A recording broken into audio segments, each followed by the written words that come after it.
For any of you who are here today to hear about the State of the City speech, why in the world would I do it 10 days after I did it originally?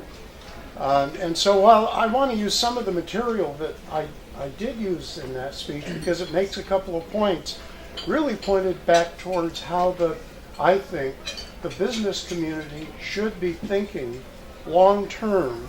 And by long term, I mean in one case up to 2035, another to 2040, because of the changing demographics that we are going to be facing in our community. And I think that's really key for businesses and the city to be thinking about. How is it you're going to adjust to some of the information that I'm about to give you? And then I'll try and give you a few examples too of specific things that I think you should be thinking about and the impact that your thinking could have long term on how the community operates. Really, to start, I just want to talk about a couple of anecdotal comments that I actually made about 10 days ago when I gave the State of the City. You know, one of the things that I've seen over the years, and we're talking about from late 1970 is when I became involved in the community. So there is a sense of history here that I just want to be able to share with you. And that I don't usually do a theme for my State of the City, but those of you who were there, and how many of you were at the State of the City? Oh, that's great. You know that I did have a theme. And the theme was, we ain't Edmonds anymore. And that, I mean, it's really true. At the end of the 70s, when I came into the community, you could probably build a pretty good argument that that was a characteristic of the community. But we've seen that evolve enormously. And, you know, sometimes I just kind of need to be hit over the head with a sledgehammer before I understand that the demographics are in fact changing. One day, about a year and a half ago, as I was walking around town, nice day like today, you all know it's sunny and 82 in Edmonds all the time, but it was sunny and really warm that day, and all of a sudden a cadre of baby strollers came by me. It took a while for that to register, but think about what that means, because 7 or 8 years ago, if you walked in downtown Edmonds on a nice, bright, sunny day, you didn't see many of them. And if you now will go back out into the community, and assuming many of your businesses are downtown, you'll be stunned at what the change is in that regard. Across the street from City Hall, I've seen mothers with fairly recently born children in strollers, and the mothers are out there doing exercises. I think probably some of the chamber members have had a chance to observe that sort of thing. Also, if you take a close look, well, welcome. Come on in, Farrell. Nice to see you here. This is Farrell Fleming, by the way. And he, by the way, is the one with the red face right now.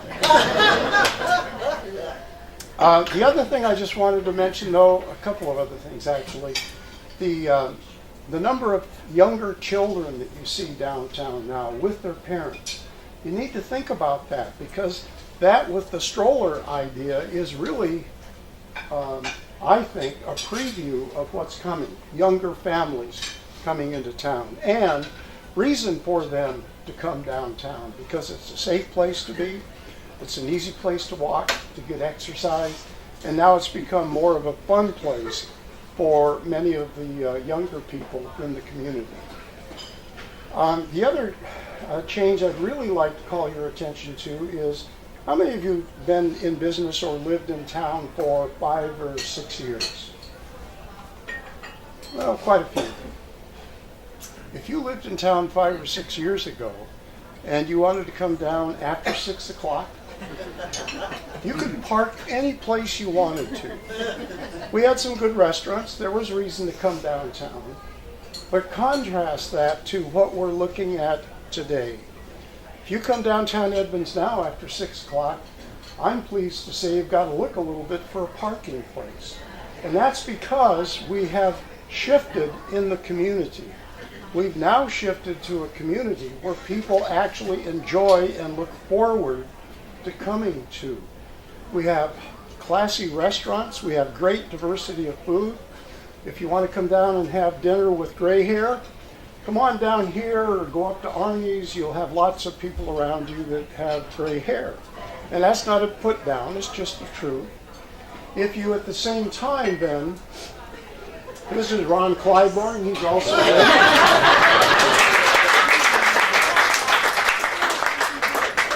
Anybody else who you'd like me to embarrass, I'm pleased to do that. But seriously, if you come downtown now with the mix of restaurants we have, and to follow through on my thought, the gray hair, a lot of folks come down here. If you go to the central core of our downtown, you'll see this great diversity of people age-wise. You see young families with children. You see older folks. It's a great mix. But the point is, Edmonds is becoming more of a destination, and we need to hold that in our minds because I want to talk about that a little bit later too. The last thing I'd mention about the shifting demographics, at least that you can observe just through trial and error, is I know a number of folks in the community who are in their 50s, late 50s, early 60s, who have children. And those children who are now in their 20s and 30s, and this is his wife.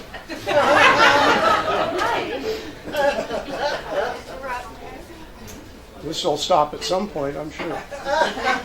But the point I want to get to is if you talk to parents in their late 50s, early 60s now, who their children, by the way, are in their 20s and 30s, that group of people used to go to downtown Seattle for a night on the town. They used to go to Kirkland for a night on the town. They used to go to Ballard for a night on the town. More and more of the parents that are in their 50s and 60s are actually delighted because their kids stay here for a night on the town. There's a great mix of restaurants for them downtown. Some of the alcohol beverage places have a certain attraction to some of those. But the point is, these people are coming to town because they don't have to drive so far, and it's a safe place to be. So those are just sort of anecdotal comments that I would make about the changing demographics of our community. But I want to focus in on more real big picture demographic changes and then talk a little bit about how I think the business community, how I think the chamber should be thinking about the possibilities. We currently have about 7 million people who live in the state of Washington. By 2040, we're projected to have over 9 million people. Now that may not seem like a real big number, but you try and fit that many bodies in a room like this and it would be overwhelming. The point is though, we're really growing, and this was a projection by 2040. There's been more recent, turn off your cell phone, Ron. Not me. Okay, well, whoever it is, oh, Farrell, I'm glad I'm back to the same person embarrassing them. So.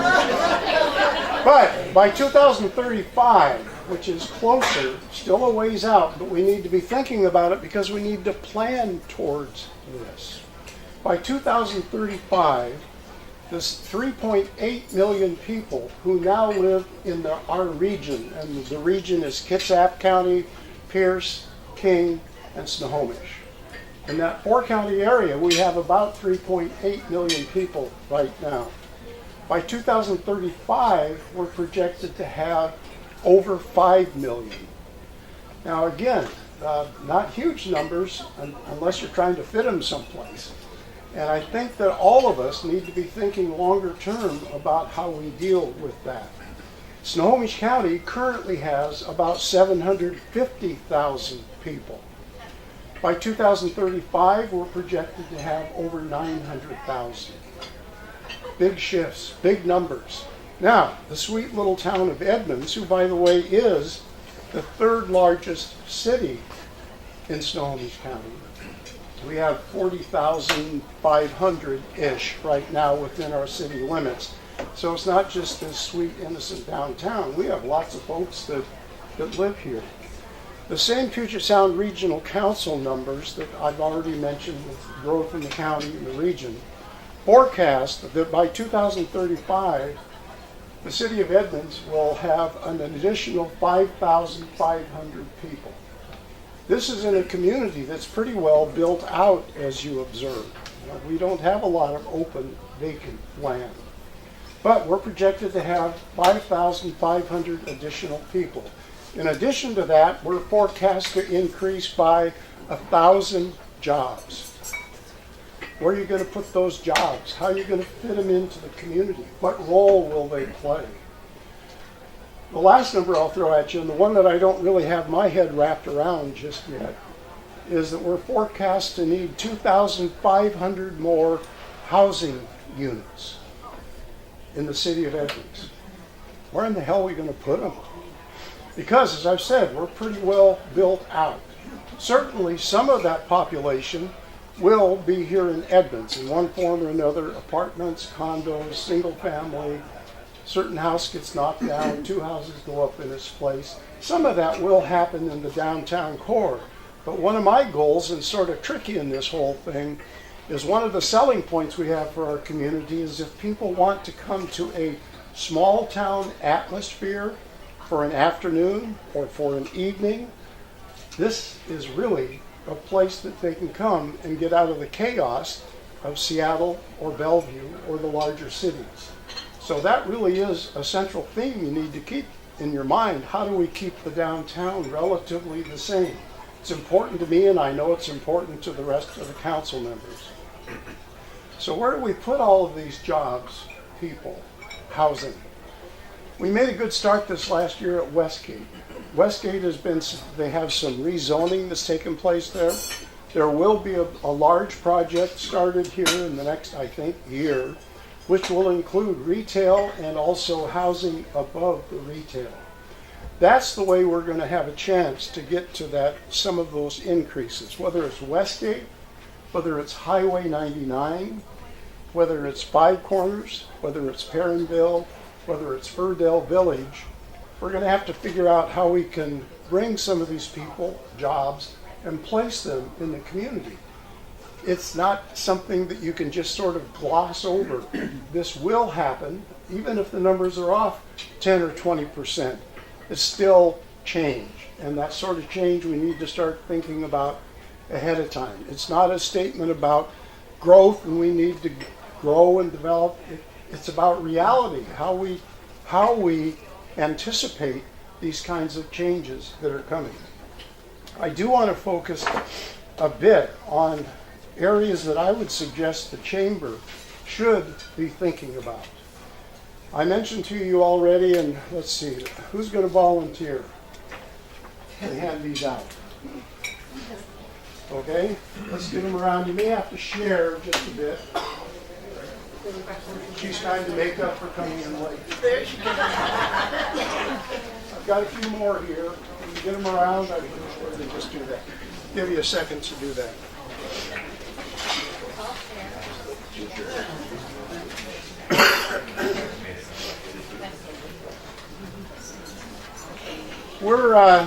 We're undertaking, I don't expect you to read it now, just look at it and then pay attention. I'm a former college professor, so I'll dictate that. But seriously, if you look at the map, this is Highway 99 that we're talking about. We have that 2-mile stretch from the county line up to about 212. Stop and think about the way Shoreline has transformed itself over the last, 5 or 6 years in their stretch of Highway 99. It's a different feel than we now have in our stretch of Highway 99.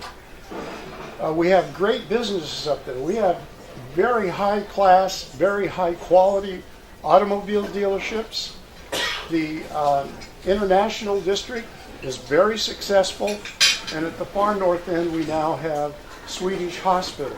Those 3 areas have, if you will, their own anchor. And so how do we get a consistent feel in that 2-mile stretch that includes opportunities for job growth, that includes opportunity for housing. The council will be taking this sort of issue up at the completion of, we're doing a study this year called the Sub-Area Plan for Highway 99. We will have that finished by the end of the year. From that then, we need to decide which kinds of changes will be assets to anticipate the longer term needs of the community. We probably need to do the same kind of work at Westgate. We need to do the same, well, the other neighborhoods that I've mentioned.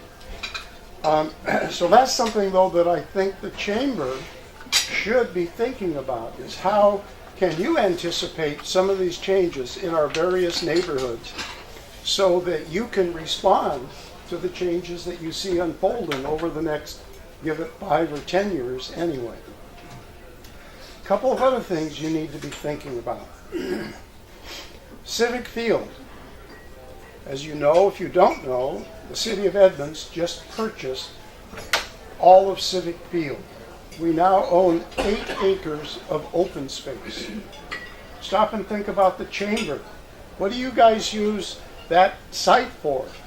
You use it for 4th of July celebration. You use it for the Taste of Edmonds. You use it for other things. This next year, we just, as I say, closed the purchase here about 2 weeks ago. There will be extensive planning on what to do with that piece of ground. And I can tell you it won't look the same as it does now, because you know Carrie Height, our parks director, is building an empire, and she'll come up with a fabulous plan that will really enhance the whole area.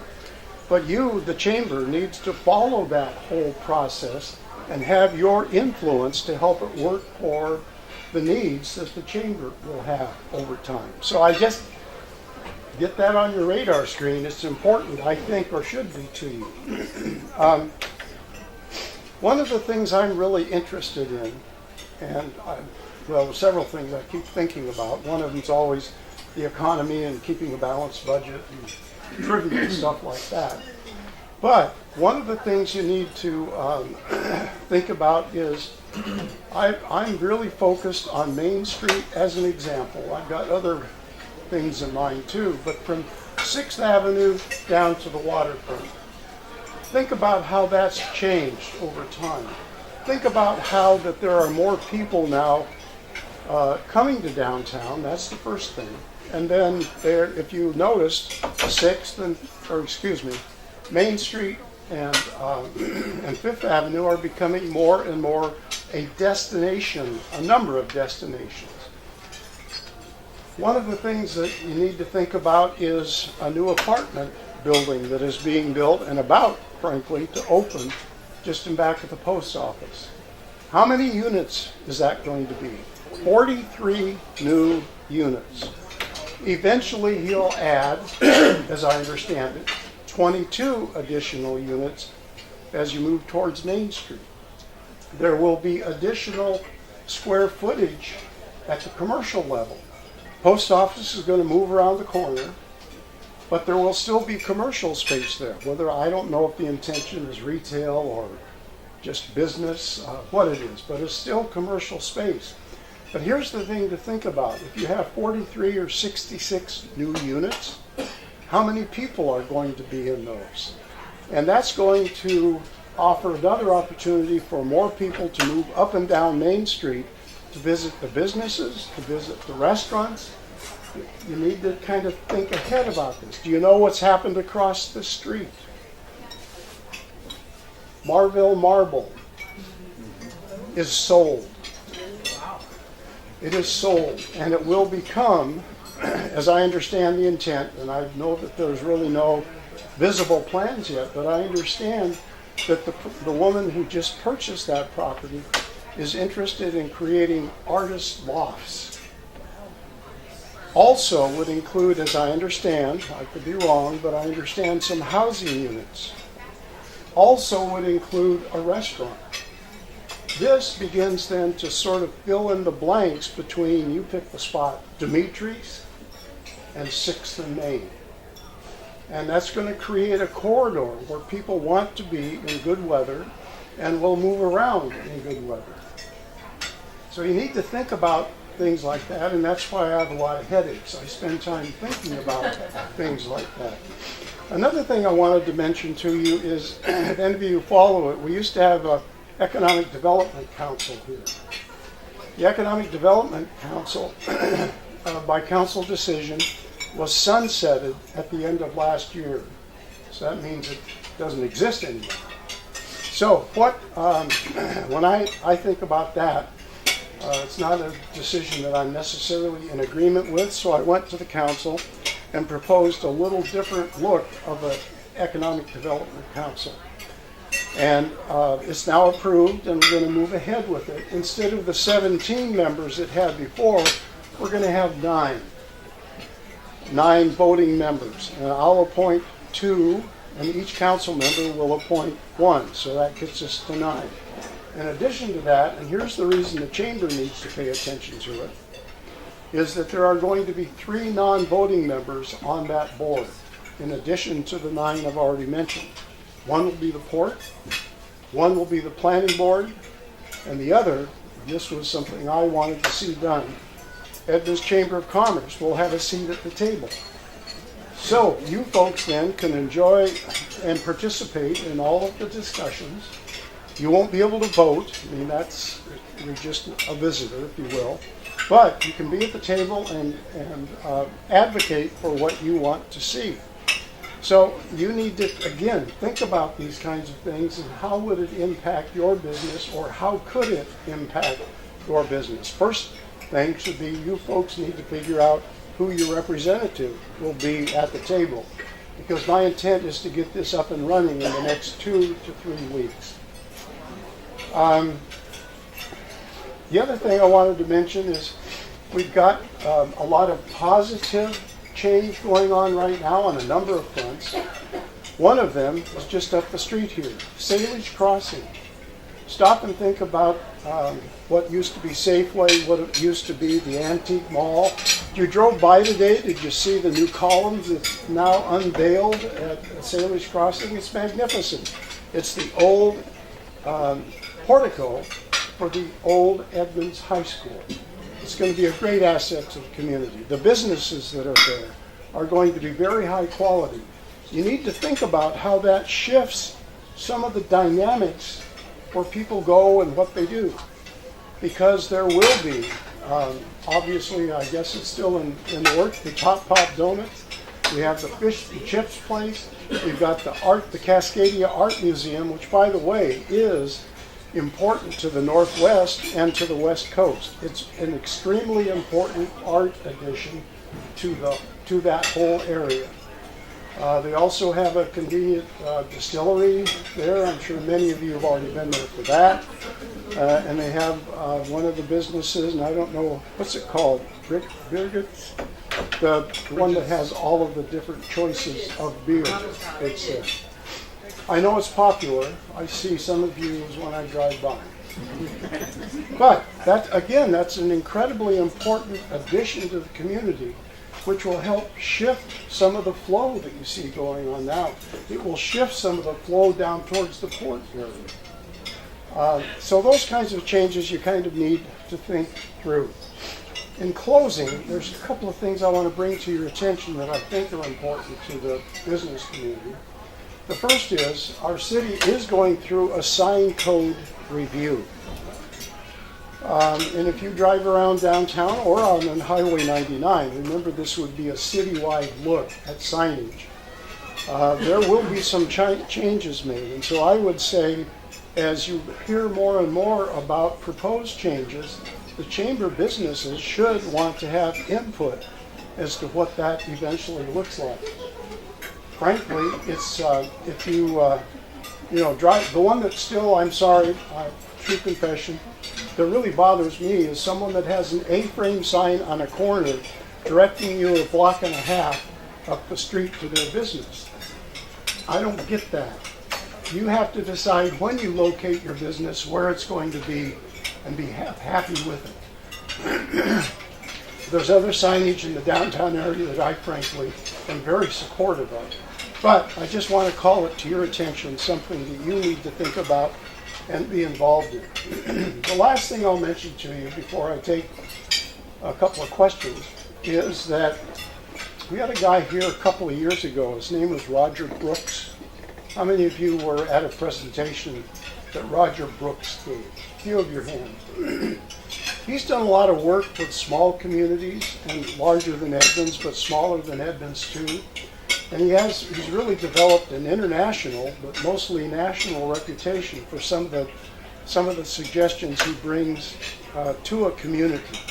He made a few suggestions for us, but the one idea that he had, and I wouldn't say that we've tried to implement it, is this idea.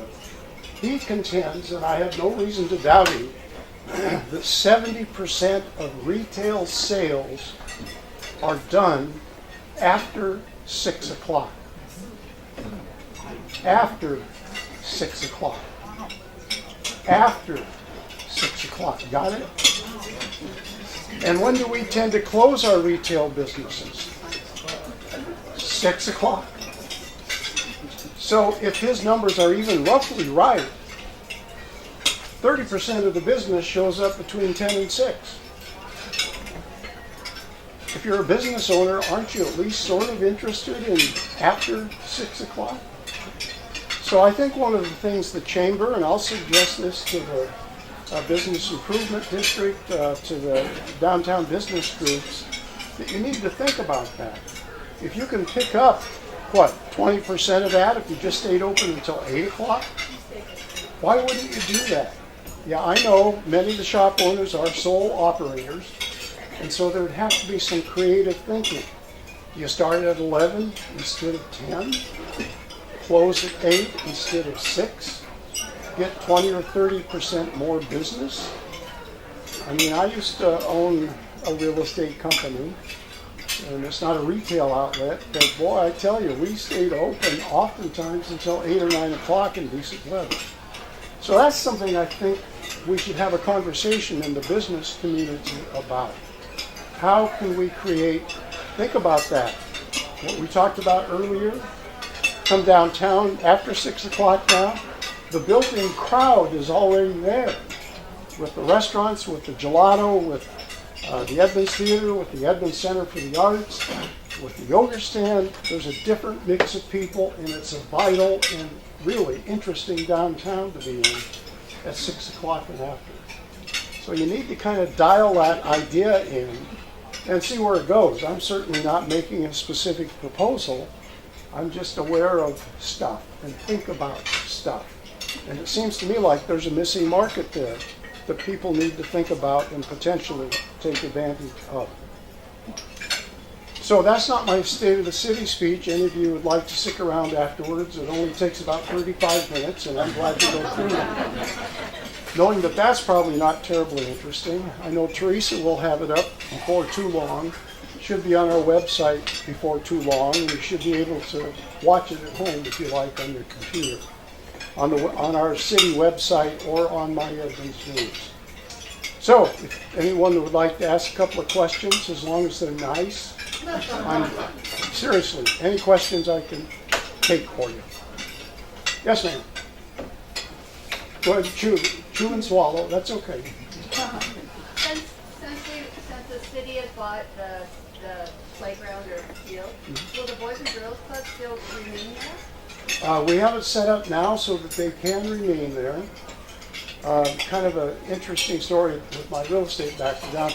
When the school district and the city originally came to agreement that the city would manage and we would rent it for $1 a year, they didn't vacate the 2 streets that run through that area. So in theory, the city already owns the 2 streets. What we did is shift the square footage for that to over where the Boys and Girls Club is and set that amount of vacant land available for some future use. I know that the Boys and Girls Club, at least I understand, is very interested in staying downtown. And so there's a site, and I would imagine at some point that they would choose to further develop that site so that it would become a larger Boys and Girls Club. But I don't know that that's for sure. Yes, ma'am. The plans and your thoughts are really great about retail space, but are you thinking also about support of professional space? I don't have a retail store, but I'm not. Well, and that's a good point. I know that a lot of professional stores may not benefit from staying open from 6 until 9 o'clock. I did mention, though, that in that post office developed area, there will be a lot of additional commercial space. I see in my mind, as we develop, let's use Westgate again, or Highway 99, there certainly will be space available. I mean, a developer that would come in would want to have what they call a mixed-use building in many cases. They want to have retail mixed with professional space, mixed with housing. So while I haven't spent a lot of time talking about it, I see that if you're going to create 1,000 jobs, you've got to figure out where to put them. Yep. Mayor Earling, would you have a chance to do an article in the Beacon or one of the newspapers about what you just said today? This is very significant. God, that'd be long. No, I'd be glad to do that. I think in bits and pieces I've suggested over time in some of the columns I do, and for those of you who don't pick up the Beacon or look at my Edmonds News, about every 2 weeks we have a column from the city, whether it's me, whether it's one of my directors. We just had Shane Hawley doing an article, and I do one every other week at this point. But yeah, I can do more thoughtful, direct comment about change. You have to remember that change scares people too, and I'm terribly respectful of that, because if you talk to my wife, you find out I'm one of the people who don't like change. Why do I have the same chair I bought in 1969? Because I like it. Why do I have the same comb that I've had for 30 years? Well, I don't have as much to play with anymore. But I don't like change either. But I'm trying to deal with, if you think back when I was talking about the demographics and the way they're changing, we need to figure out how to deal with it. And that's what my mission is, to let people know that we need to think about how we're going to deal with these numbers. We are not going to be able to build a fence around Edmonds and say to those folks, well, let's use the example of, I understand now the Canadians want to have a fence running across between the U.S. and Canada, and so that the Donald Trump supporters won't go up to Canada. I had to do one politically. Yeah. I'd like to just... No, we're back. I just wanted to add some interesting information here about growth. I happened to see the mayor of Linwood this morning. Change. Change. About change. Well, in Linwood, our close-by neighbor who's going to affect us, their development for the past number of years has been about $50 million a year. 2015, they projected to go to $200 million a year and stay that way for the next 4 or 5 years. And that doesn't include the Sound Transit Station. So growth up in Linwood is going to be huge, and it's going to continue to be that way, and I know it's going to affect Edmonds. I want to throw that out. Well, and I mean, that's the truth. Proportionately, we'll have less because we don't have the same sort of zoning and heart of community that Linwood has to deal with. We have to deal with the fact that Linwood is closer to I-5. Linwood is closer to more large businesses. One of the other things that I think about all the time in this town is we have a very high living lifestyle here. That is, expectations from the public. We know we've got a great community. It's a beautiful community. We have arts. We have all of the amenities, and we want to keep that. One of the other things I think about, and probably more than what I've talked about today, is how do we keep generating the revenue to meet the expectations of the community. We don't have big box stores. We don't have shopping malls. I'm actually happy about that. But knowing that, how is it that you continue to generate the revenue to be thoughtful about and support the sort of expectations that I think our community has? And that's why I think we've got to be creative, we've got to be diligent and think about things and adapt to what it is that will take making Edmonds to continue to be a very successful community. Your question. Well, that's just a comment. As a lifetime resident of Edmonds, all of the change that I have seen has been very positive and not so drastic. And You can have 15 minutes to speak. I have 15 minutes to speak. No, literally, because I grew up here, and my children are fourth generation Edmonds. You want to see what Edmonds used to look like? Go to the museum and check out some of the pictures. There's some changes. There's some beautiful old homes that are gone, and there's condominiums in their place. But we did have to make the room. Yeah. It was the personal owners that made the decision to sell off their homes. But Yep, things are changing. Our Yep. waterfront's One of the things I just got to mention, because it just sort of sparked, and I'm not sure exactly what the connection is. One of my favorite Peanuts cartoons is Snoopy and Charlie Brown are sitting on a dock, and you don't see their face. They're looking out the other direction. And Charlie Brown says something like, you know what bothers me? Someday I'm going to die. Snoopy's retort to that is, well, you're right, but all the other days you won't. So, bad stuff happens, and it can be scary, but your choice is to let it scare you or try and figure out ways to deal with the issue. Jack? I have to claim a bias. I'm on the board of the Edmonds Center for the Arts, and a couple of other places that looks at the arts community. And I think it's a factor in this town that is a little bit underlooked. The value of all the things that we bring that we sort of take for granted. Yep. Driftwood Players, the Phoenix Theater, Cascade Symphony, the Olympic Ballet, the Chorale, Edmonds Center for the Arts, the movie theater, all the things that bring people in and give them a reason to be here and not have to be someplace else. They can go see local this quality, not local this with people you wouldn't want to see to begin with. And I give a great deal of credit to what's happened in the past 10 years now with the Edmonds Center for the Arts. This next year will be the 10th year of bringing presenter performances. And what it's done to the restaurants in town,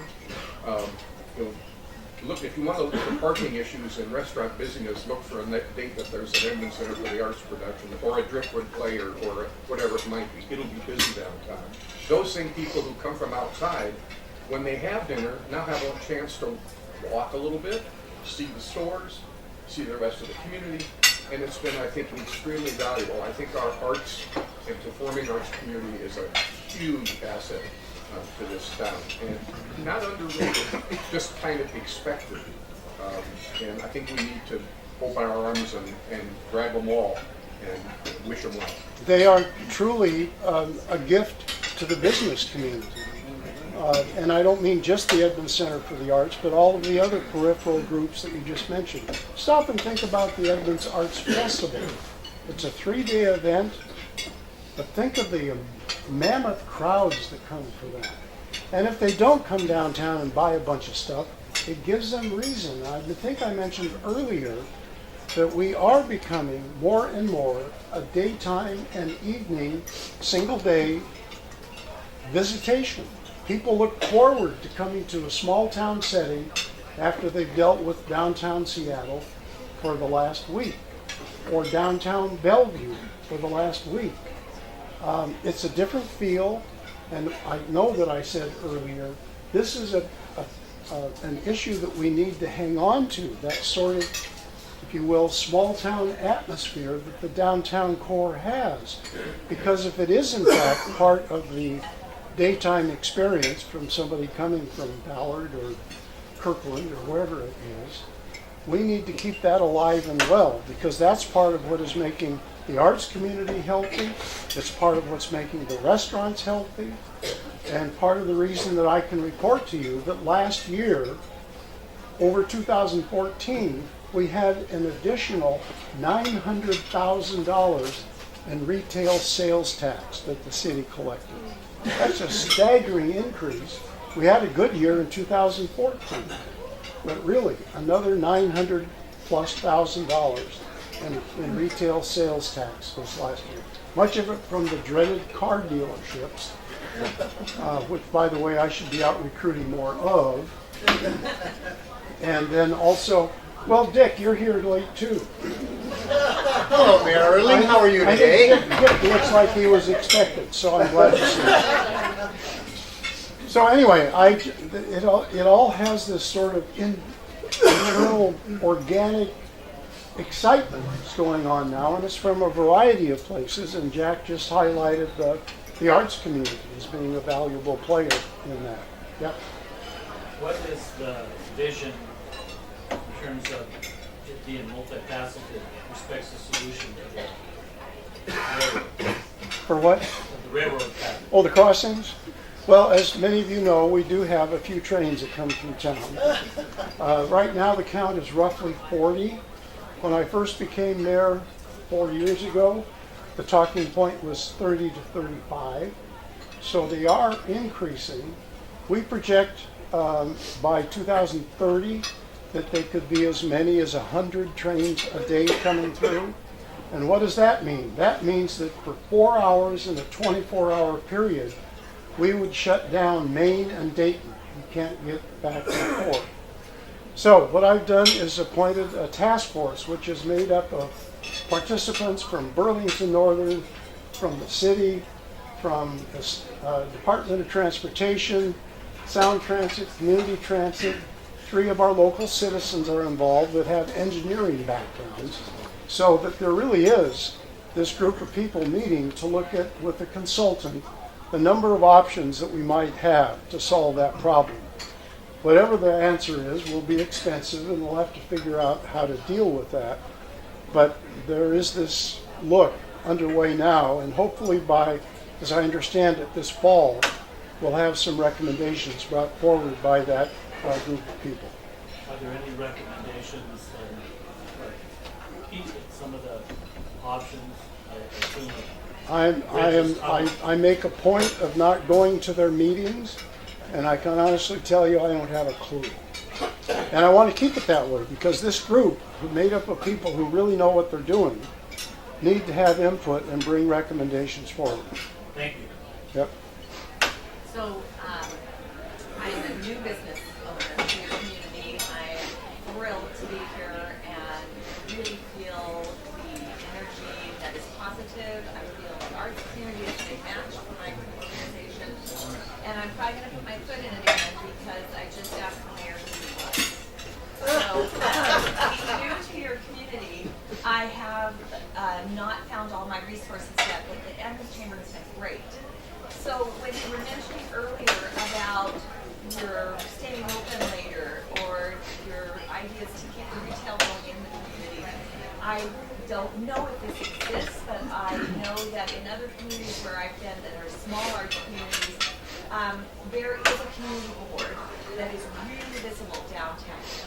And I don't know if that exists or if you've thought of something like that. I know most of us that are struggling as small business owners, our advertising dollars are stretched really thin. And to feature maybe members of your chamber or whatever within that reader board might be a draw, but do you have this, or where would these ideas be presented? I think the answer to your question is you'd have to have a dozen of them spread out around town so people would actually find their way there. Might be something to consider, but where would you propose something like that? I don't know, because I would rely on my staff to do a demographic study to figure out how many people are where. I mean, one of the places you know that there are people is, at least in good weather, the waterfront.